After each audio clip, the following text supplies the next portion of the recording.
मैं विकास स्वागत करता हूं आप सबों का मेरे YouTube चैनल वीकेटी एजुकेशन में, जहां मैं समकालीन विश्व में लोकतंत्र का तीसरा भाग आज बताने जा रहा हूं, जहां पर हम लोग आज पढ़ेंगे उपनिवेशवाद का अंत और उसके आगे भी बढ़ेंगे हम लोग। तो सबसे पहले बात करेंगे उपनिवेशवाद है क्या। उपनिवेशवाद क्या है, उपनिवेश क्या है, सबसे पहले समझेंगे। उपनिवेश, तो उपनिवेश होता है जब कोई देश किसी अन्य देश पर शासन चलाता है और उस देश पर अपने नियम अनुसार, अपने नियम कानून के अनुसार उसे संचालित करता है, उसे उस देश का उपनिवेश कहते हैं। जैसे समझते हैं कि हमारा भारत जो है ये किसका गुलाम था, ये अंग्रेजों का गुलाम था। तो अंग्रेज जो हम लोगों पे शासन चला रहा था, तो भारत जो था इसका उपनिवेश था। ब्रिटेन का या इंग्लैंड का उपनिवेश कौन था, भारत।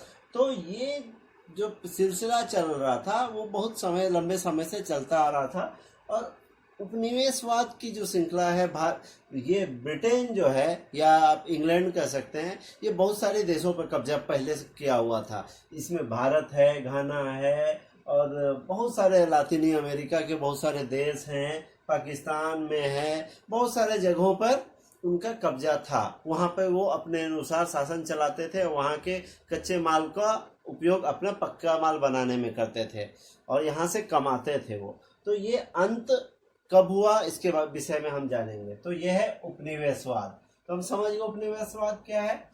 तो सबसे पहले भारत में जो इनका उपनिवेश था वो कब खत्म हुआ है, भारत में इसका शासन खत्म हुआ 1947 में। हमारा भारत देश 15 अगस्त 1947 को आज़ाद हुआ। उसी के बाद हमारा संविधान बना, लागू हुआ। उसी के बाद लोकतंत्र भी स्थापित हुआ। तो हमारा जो संविधान लागू हुआ है वो कब हुआ है, 26 जनवरी 1950। 26 जनवरी 1950। तो इसी दिन हम लोग क्या मनाते हैं, गणतंत्र दिवस मनाते हैं। गणतंत्र दिवस, तो गणतंत्र दिवस क्यों मनाते हैं, क्योंकि उसी दिन संविधान लागू हुआ था। तो ये हो गया। तो पहला हम लोग देखे भारत में। अब बात करेंगे घाना में। तो घाना कहाँ है, ये दक्षिण अफ्रीका का एक देश है। तो ये इसको पहले जब ये गुलाम था उस समय इसको गोल्ड कोस्ट कहते थे, गोल्ड कोस्ट।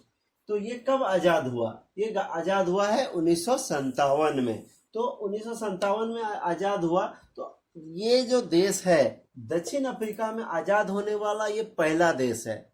दक्षिण अफ्रीका में आजाद होने वाला ये पहला देश है। तो यहाँ पर क्या क्या हुआ आजादी के बाद, तो यहाँ पर आजादी के बाद एनक्रूमा जो है वो वहां के पहले प्रधानमंत्री बनते हैं। ठीक है। अब वो क्या है, एनक्रूमा प्रधानमंत्री के बनने के बाद कुछ समय के बाद वो अपने आप को वहां का राष्ट्रपति घोषित कर देते हैं, वो भी आजीवन। ठीक है। वो इस तरह से देखें कि वो लोकतंत्र हटा के अपना शासन चलाने, तानाशाही वाला सिस्टम हो गया उनका। तो ये चलाने लगे। तो 1966 में क्या होता है कि सेना जो है उनका तख्ता पलट कर देती है। ये अपने आप को आजीवन राष्ट्रपति घोषित कर दिए। तो सेना क्या कर दिए, उनका तख्ता पलट कर दिया, अब उनको जेल में डाल दिए। तो ये क्या है, उनका तख्ता पलट हो गया। अब एनक्रूमा का शासन खत्म होके फिर से यहाँ लोकतंत्र था, यहाँ पे लोकतंत्र था। अब यहाँ पे फिर से सैनिक शासन हो गया। ठीक है। तो इस प्रकार लोकतंत्र आया और चला गया। उसके बाद लातीनी अमेरिका में क्या होता है, लातीनी अमेरिका मैंने आपको पहले बता दिया, दक्षिण अमेरिका का कुछ भाग और दक्षिण अफ्रीका लगभग पूरा आता है और उत्तरी अमेरिका का कुछ भाग। तो लातीनी अमेरिका में क्या होता है, 1980 के बाद लोकतंत्र आना शुरू हुआ है। तो उसमें क्या क्या होता है, तो लोकतंत्र कब कैसे बनने लगा, क्योंकि लातीनी अमेरिका का बहुत सारा भाग गुलाम था। तो जो गुलाम हुआ है तो वो कब आज़ाद होने लगा, उसके बाद वहाँ पे लोकतंत्र आने लगा। तो ज़्यादा लोकतंत्र कब आया, 1980 के बाद।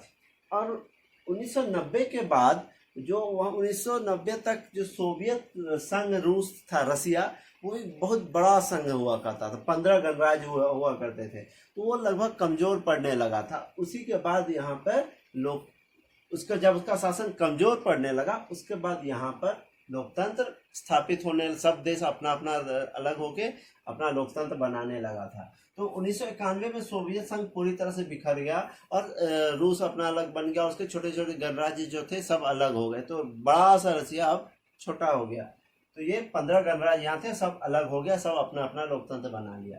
अब हम बात करेंगे अपने पड़ोसी देश के बारे में, तो पाकिस्तान और बांग्लादेश में बात करते हैं। तो पाकिस्तान और बांग्लादेश में 1990 के दशक में क्या हुआ था, उससे पहले की बात करते हैं। उसमें लोकतंत्र आया गया, लोकतंत्र आता है, फिर कुछ कोई आता है सैनिक तख्ता पलट कर देता है, तो ये वहाँ सिलसिला बार बार चल रहा था। तो 1990 के दशक में क्या होता है, लोकतंत्र आता है, लोकतंत्र कुछ दिन रहता है, फिर 1999 में आते हैं जनरल परवेज मुशर्रफ। ये एक सैनिक शासक थे, सैनिक जनरल थे। ये क्या कि ये भी सैनिक का तख्ता पलट कर दिया, तख्ता पलट कर दिया, यानी यहाँ पे नवाज शरीफ जो हैं वहाँ के पीएम थे, तो उनको हटा करके ये अपने आप को वहाँ, तो बता रहा था कि नवाज शरीफ का उन्होंने तख्ता पलट कर दिया और वो अपने आप को तानाशाह घोषित करते हुए, ताना घोषित क्या, वो तानाशाह के रूप में वो शासन करते रहे। उसके बाद क्या होता है, वो शासन चलाते रहे, अपने बहुत सारे वो सख्त थे, जो उनको पसंद होता था वो चलता था, जो ना पसंद होता था वो जेल में जाता था। तो वो लोकतंत्र से हटके वो तानाशाह के रूप में चलाते रहे, अपने आप को राष्ट्रपति मानते थे, वो राष्ट्रपति भी मानते थे और सैनिक का भी शासन चला, वो वर्दीधारी थे, सैनिक का शासन करते हुए, सैनिक वर्दी धारण करते हुए वो शासन, राष्ट्रपति वाला शासन चला रहे थे। तो क्या होता है, 2007 में नाम मात्र का उन्होंने चुनाव किया, उसमें बहुत सारे पार्टी आए, लेकिन ऐसे पार्टी थे जो उसके सपोर्ट में ही थे या फिर उतने बड़े नहीं थे, उसके खिलाफ जा सकते हैं। तो नाम मात्र का चुनाव हुआ, उसी में वो फिर से राष्ट्रपति चुने गए अगले चुनाव, क्योंकि उनके खिलाफ कोई नहीं आ पाया। अब होता क्या है, 2007 में फिर से जीतते हैं, लेकिन वो तो सेना का वर्दी में थे, तो कोर्ट का दबाव और लोगों का दबाव, एक सेना देश का शासन नहीं चला सकता है, या तो आप सेना रहो या तो राष्ट्रपति रहो, दोनों में से एक काम करो। ये विदेशी मतलब संयुक्त राष्ट्र का भी दबाव था, तो इसलिए वो क्या किए, अब वो वर्दी छोड़ करके अब आम इंसान वाले जीवन में राष्ट्रपति बने वो। तो ये चला, फिर 2013 में फिर से आम चुनाव हुआ, आम चुनाव, इस बार का आम चुनाव में वो चुनाव हार गए, और चुनाव हार जाने के बाद नवाज शरीफ फिर से प्रधानमंत्री वहां के बने। तो इस प्रकार यहाँ जो उनका ताना, प्रधानमंत्री बने, तो नवाज शरीफ फिर से प्रधानमंत्री बनते हैं, ठीक है। तो इस प्रकार लोकतंत्र आया, सैनिक शासन आया, फिर लोकतंत्र आया, ये चलता रहा, ठीक है। ये है पाकिस्तान का कहानी। अब हम बात करेंगे नेपाल का कहानी। नेपाल में क्या होता है, नेपाल में 1990 में वहाँ के जो राजा थे, अपने प्रतिनिधि जो थे वहाँ के चुने हुए प्रतिनिधि, उन लोगों को बोला ठीक है आप लोग अपना शासन चलाइए, मैं आप लोगों का देखभाल, मैं आप लोगों का राजा रहूंगा, लेकिन आप लोग चलाइए। वो अधीन कर दिए थे, अपने अधीनस्थ लोगों को प्रतिनिधि बना दिए थे। लेकिन 2005 में क्या होता है, अपने चुने हुए सरकार को उन्होंने बर्खास्त कर दिया और कहा कि नहीं ये सब नहीं रहेगा, अब राजतंत्र ही रहे, मैं ही जो हूँ मैं ही चलाऊंगा। तो राजनीतिक आज़ादी वो खत्म कर दिए। अब फिर क्या होता है, 2006 में फिर से लोकतंत्र आता है, लोग उनको विरोध करने लगे और उनको गद्दी से अपना उतार दिया। अब वो राजा नहीं रहे, अब नाम मात्र के वो राजा रह गए। तो यहाँ पर नेपाल में भी आप देखेंगे, एक बार राजतंत्र आ रहा है, फिर लोकतंत्र आया, फिर एक बार राजतंत्र आया, फिर यहाँ पे लोकतंत्र चला, फिर छीन लिया गया लोकतंत्र और फिर से यहाँ लोकतंत्र आ गया। तो ये सिस्टम चलते रहा। इसी प्रकार अभी म्यांमार एक ऐसा देश है जहाँ पे अभी भी लोकतंत्र नहीं है। वहाँ लोकतंत्र था एक टाइम, अब हट गया, अभी वहाँ पे लोकतंत्र नहीं है। वहाँ पे आन शान सूची के विषय में हम पढ़ेंगे, उसे मैं बता रहा हूँ, आप देखिए। बात कर रहा हूँ म्यांमार की। म्यांमार को पहले वर्मा कहा जाता था, अब इसे नया नाम म्यांमार दिया गया। तो इसकी कहानी ये है कि 1948 में ये आज़ाद हुआ था, ठीक है।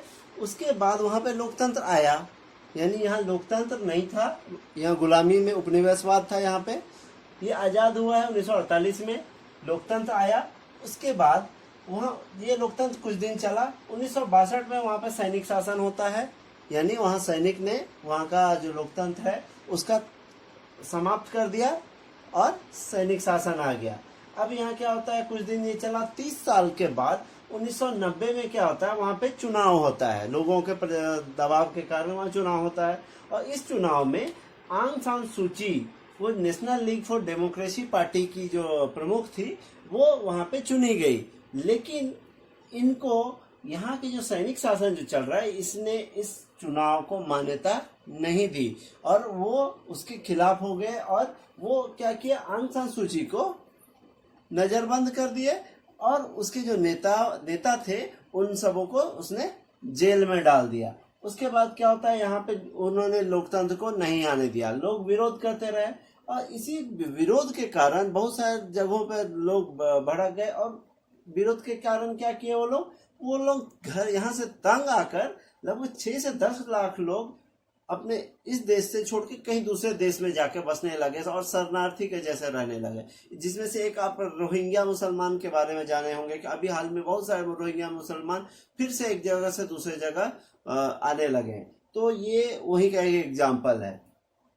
अब बात करते हैं, नजर बंद होते हुए भी आंग सान सू की क्या करती है, लोकतंत्र का अभियान जारी रखी है। लोकतंत्र के लिए वो प्रचार प्रसार में लगी हुई कि लोकतंत्र आए, वो कोशिश में लगी हुई है और कोशिश में के कारण से बहुत सारा पुरस्कार भी मिला है। और जिसमें सबसे प्रमुख पुरस्कार नोबेल पुरस्कार है, जो उसे 1991 में मिला है। वो किस लिए मिला था, शांति के लिए, अंतर्राष्ट्रीय शांति के लिए उनको 1991 में नोबेल पुरस्कार मिला है। 1991 में 1991 में 1991 में मिला। तो और उसके बाद भी लेकिन अभी तक वहां पे लोकतंत्र स्थापित नहीं हुआ। इसके साथ और भी म्यांमार के अलावा भी बहुत सारे ऐसे जगह हैं जहां पर लोकतंत्र स्थापित नहीं हो रहा। मैं कुछ देशों के नाम बता रहा हूं जहां पर अभी तक लोकतंत्र स्थापित नहीं हुआ है। जैसे कि आपको मैं बता दूं, यहाँ पे देखिए मैंने लिखा है वेटिकन सिटी जहाँ के राजा पोप होते हैं, यहाँ पर भी लोकतंत्र नहीं है। Swaziland, Oman, Brunei, Andorra, UAE, Qatar, ये सब जगह ऐसे हैं जहाँ अभी तक लोकतंत्र नहीं है। तो ऐसे बहुत सारे देश हैं जहाँ अभी तक लोकतंत्र नहीं है। तो आप पता लगाइए और ये नोट्स मैं इस डिस्क्रिप्शन में दे दूंगा, उससे आप पढ़िए, इसे जानिए। इसे मैंने विस्तार से लिखा है, तो इसको आप जानिए। और अगर आपको मेरा मेहनत पसंद आता है, मेरा वीडियो पसंद आता है, तो लाइक, शेयर और सब्सक्राइब करना ना भूलें। और वहाँ पे घंटी का बटन है, उसको जरूर दबा दें ताकि मेरा वीडियो का अपडेट आपके पास आ जाए। धन्यवाद।